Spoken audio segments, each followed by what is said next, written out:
M ədədi üçün doğru ifadələri və ya ifadəni müəyyən edin. M ədədinin tərkibi, deməli 2 dənə A rəqəminin təkrarı.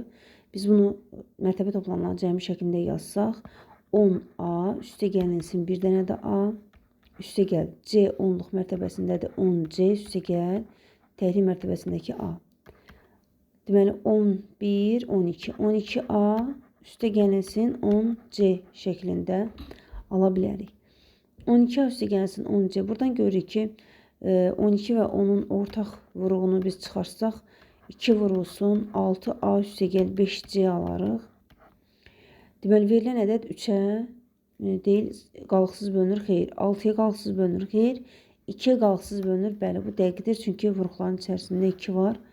Deməli, doğru olan ifadə yalnız 3-cü ifadədir.